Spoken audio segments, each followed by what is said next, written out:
wabarakatuh. Apa kabar hari ini anak-anak ustazah? Alhamdulillah, luar biasa, tetap semangat, Allahu Akbar.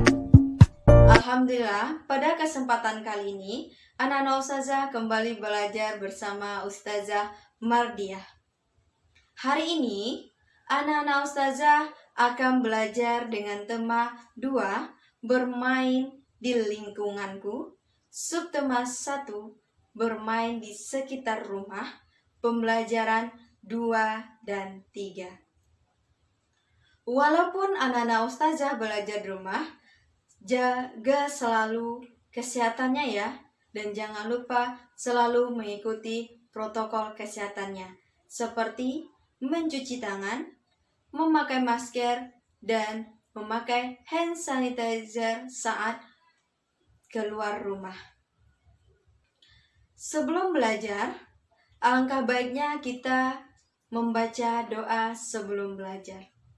Masih ingat ya anak-anak ustazah apa doa sebelum belajar? Insya Allah masih ingat ya nak ya.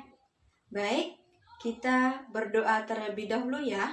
Sikap berdoa, angkat tangannya ya nak ustazah. Doa sebelum belajar. Bismillahirrahmanirrahim. Raditu billahi rabba wa bil islami dina wa bi Muhammadin nabiyyan wa rasulah. Rabbi zidni ilma warzuqni fahman. Amin. Nah, siap untuk mendengar materi pelajaran hari ini ya nak ya ustazah? Oke, adapun tujuan pembelajaran kita hari ini, di mana antum nanti akan belajar tentang aturan dan tata tertib di rumah. Yang kedua, antum akan belajar mengenal wujud benda yang ada di sekitar rumah. Yang ketiga, antum akan belajar perkalian, membuat bentuk perkalian. Dan yang keempat, antum akan menyanyikan sebuah lagu anak-anak. Oke, siap ya mendengarkan materi hari ini? Nah, dimanapun antum berada, kita tidak akan terlepas dari tata tertib dan aturan. Baik itu di rumah kita sendiri, di rumah teman, di sekolah, dan maupun di tempat wisata.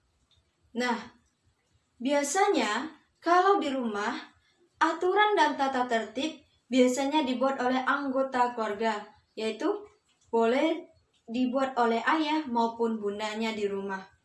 Nah, biasanya aturan yang ada di rumah secara umumnya, yang pertama, kalau hendak mau keluar rumah maupun baru pulang ke rumah harus membaca salam.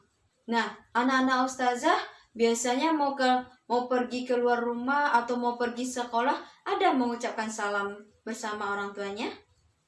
Iya, mengucapkan salam. Kalau baru pulang dari sekolah, tiba di rumah juga mengucapkan salam.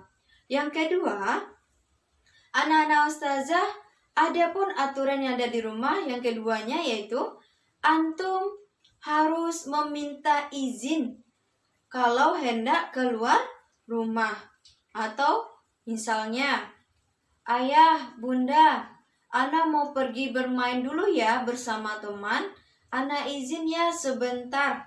Nah, itu caranya meminta izin kepada orang tua kalau hendak mau keluar rumah. Yang ketiga apa? Yang ketiga, aturan yang ada di rumah itu selalu menjaga kebersihan rumah. Seperti apa? Selalu menyapu rumah, membantu mencuci piring, membuang sampah ke tempat sampah, dan menaruh sepatu atau sendal kalau hendak masuk ke rumah. Jadi, anak-anak ustazah sudah tahu ya aturan dan tata tertib yang ada di rumah. Nah, yang ustazah sebutkan itu mungkin ada yang berbeda di rumah antum. Tidak harus sama semua aturan yang ada di rumah. Ada yang sama, ada juga yang berbeda. Paham ya aturan dan tata tertib yang ada di rumah? Nah, apa sih gunanya aturan dan tata tertib itu, Zah? Nah, guna dan tata tertib itu adalah supaya semua kegiatan akan berjalan dengan lancar. Nah, kalau kita tidak ada aturan dan tata tertib di rumah atau maupun di mana saja kita berada, itu akan membuat kacau atau berantakan, tidak beraturan. Itu makanya adanya aturan dan tata tertib. Nah, di lingkungan rumah, anak-anak ustazah pasti banyak melihat benda-benda yang ada di sekitarnya. Dari benda-benda yang ada di sekitar antum itu, ada pun pembagian wujud dari benda-benda tersebut. Nah, apa aja wujud benda dari benda-benda sekitar kita itu? Ada 3, anak-anak ustazah. Yang pertama, yaitu wujud benda padat, wujud benda cair, dan wujud benda gas. Oke, kita masuk dengan pertama, wujud benda padat. Apa itu benda padat, Zah? Dengarkan ya. Benda padat, benda yang memiliki sifat dan volume yang tetap. Contohnya apa? Misalkan, antum pernah melihat kelereng? Ya, kelereng itu termasuk benda padat. Kenapa? Karena tadi kata ustazah memiliki volume dan sifat yang tetap, berarti tidak berubah-ubah. Misalkan kalau antum mempunyai kelereng, misalkan antum pegang kelerengnya dan antum taruh kelereng itu ke meja, maka dia tetap berbentuk kelereng, tidak akan berubah. Itu contoh dari benda padat salah satunya. Apa contoh yang lainnya? Banyak lagi contoh yang lainnya, Nana Ustazah. Misalkan seperti batu. Apalagi? Pasir. Apalagi? Kertas. Apalagi? Pensil. Masih banyak lagi contoh-contoh dari benda padat. Kita masuk yang kedua, benda cair. Apa itu benda cair? Benda yang memiliki volume yang tetap tetapi memiliki sifat yang berubah-ubah sesuai dengan wadahnya. Nah, sifat dari benda cair ini beragam, anak ustazah. Yang pertama, benda cair ini akan berbentuk sesuai dengan wadahnya. Contoh, air yang ada di botol dipindahkan ke gelas, maka airnya akan berbentuk gelas. Gelas itu wadahnya enak ya. Paham? Nah, sifat lain dari benda cair ini yaitu bisa mengalir. Pernah anak ustazah melihat sungai? Iya, sungai itu bisa mengalir dari dataran tinggi ke dataran rendah.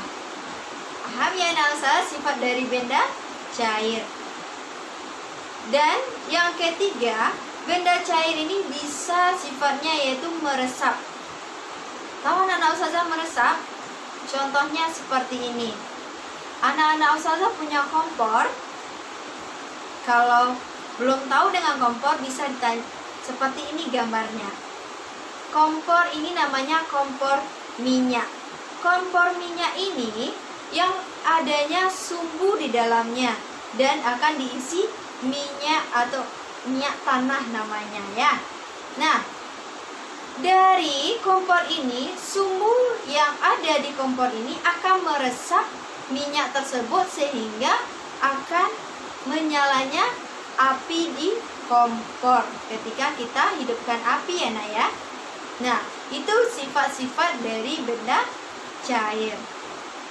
Kita masuk yang ketiga, yaitu benda gas. Tahu anak-anak ustazah apa itu benda gas? Benda yang memiliki volume dan sifat yang berubah-ubah sesuai dengan wadahnya. Sifat yang pertama dari benda gas ini yaitu menempati ruang. Contohnya sekarang, Ustazah ada di sebuah ruangan, atau antum juga sekarang mendengarkan video dari Ustazah ada di ruang tamu, di kamar. Itu semuanya adanya udara. Udara itu termasuk gas yang menempati ruang antum. Paham ya? Yang kedua, sifat dari benda gas ini yaitu bisa bergerak ke segala arah. Contohnya apa, Zah? Ya, pernah antum melihat nelayan yang pakai kapal? Ya, itu kapal yang bergerak. Kalau dulunya bisa kapal itu bergerak berdasarkan udara. Nah, dari udara tersebutlah kapal itu bisa berlayar ke tengah laut. Nah, itu sifat dari benda gas. Yang ketiga apa? Sifat dari benda gas yang ketiga yaitu bisa sesuai dengan wadahnya. Contoh, antum pernah beli balon nggak? Pernah melihat balon? Pasti pernah dari anak-anak Ustazah. Nah, balon itu dari balon yang kempes akan bisa mengembang. Itu mempengaruhi itu udara. Misalkan balon yang kempes ini antum tiup, akan dia mengembang. Itu sifat dari benda gas. Balon yang dari kempes ke yang mengembang ini, udaranya atau gasnya menempati sesuai wadahnya, seperti balon. Atau misalkan ban motor, ban sepeda, atau ban mobil, itu adanya gas di dalamnya. Gas itu menempati ruang. Misal ada berbentuk, gas itu bisa berbentuk ban, bisa berbentuk ban sepeda, ban mobil. Nah, paham ya anak-anak Ustazah bagaimana mengenal wujud benda, padat, cair, dan gas. Nah, sekarang Ustazah ada kelereng. Nah, kalau kelereng ini termasuk benda apa ya anak-anak Ustazah? Wujud bendanya? Iya, betul, benda padat. Nah, sekarang perhatikan ya gambar yang ada Ustazah tampilkan. Ustazah memiliki 3 kotak kelereng. Nah, 1 kotak kelereng itu berisi 4 kelereng. Nah, dari gambar tersebut, bisakah anak-anak Ustazah membuat bentuk perkalian dari gambar Ustazah tersebut? Pasti bisa ya nak ya. Oke, kita kerjakan sama-sama ya. Nah, bentuk perkalian dari benda yang Ustazah tampilkan ini, pertama kita buat bentuk perkaliannya. Ada berapa kotak kelereng yang Ustazah punya?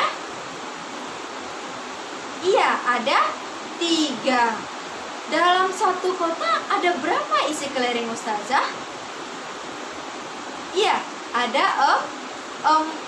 Berarti bentuk perkaliannya 3 dikali 4 sama dengan berapa? Nah, 3 dikali 4 itu 3 kali angka 4-nya kita tambahkan.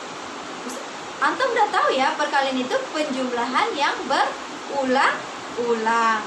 Nah, 3 dikali 4 itu sama dengan 3 kali angka 4-nya. Berarti 4 ditambah 4 ditambah 4. Berapa anak-anak Ustazah? 4 ditambah 4 ditambah 4 berapa? Iya, 12. Berarti bentuk perkalian dari gambar yang Ustazah tampilkan 3 dikali 4 sama dengan 4 ditambah 4 ditambah 4 sama dengan 12. Itu contoh bentuk perkalian yang Ustazah tampilkan. Ada lagi bentuk perkalian yang lain. Masih banyak bentuk perkalian yang antum bisa pahami atau antum kerjakan di rumah latihannya boleh, tapi nggak usah dikumpulkan, latihan aja di rumah ya nak ya, biar supaya antum lebih paham dengan materi perkalian tersebut. Sekarang anak-anak ustazah pasti pernah banyak mendengar lagu-lagu anak-anak. Nah sekarang coba kita dengarkan ya lagu anak-anak Naik Delman ciptaan Pak Kasur. Ketika ustazah tampilkan nyanyiannya, antum boleh ikuti sama-sama ya bagaimana menyanyikan lagu Naik Delman. Oke?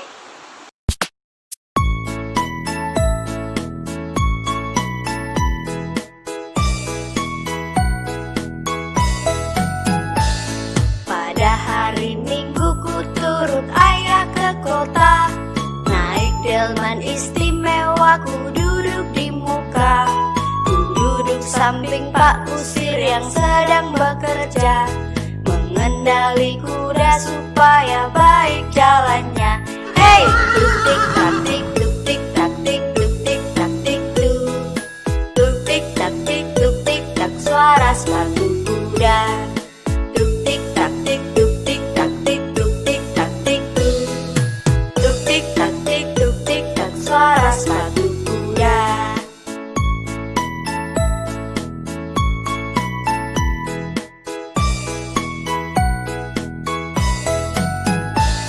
Pada hari Minggu ku turut ayah ke kota, naik delman istimewa ku duduk di muka.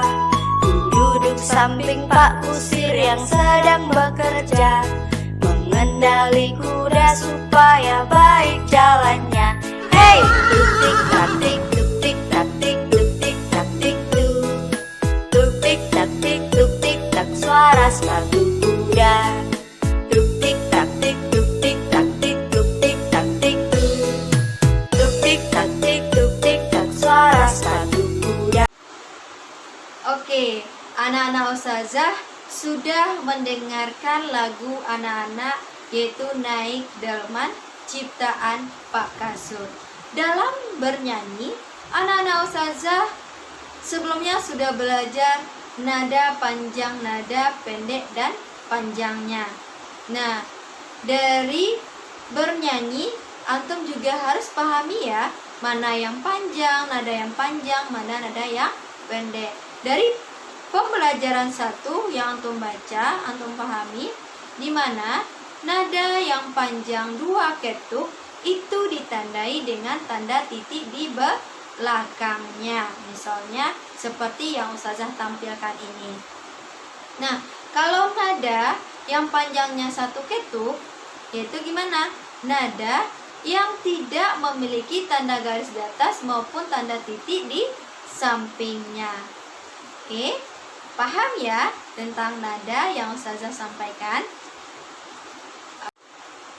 Alhamdulillah, sekian dari pembelajaran hari ini, di mana antum sudah paham bagaimana aturan dan tata tertib di rumah. Yang kedua, antum sudah bisa mengenal wujud benda, yaitu benda padat, cair, dan gas. Dan ketiga, antum sudah bisa membuat bentuk perkalian dari ustazah sampaikan. Yang keempat, antum sudah bisa menyanyikan lagu anak-anak sesuai dengan nada panjang dan pendeknya.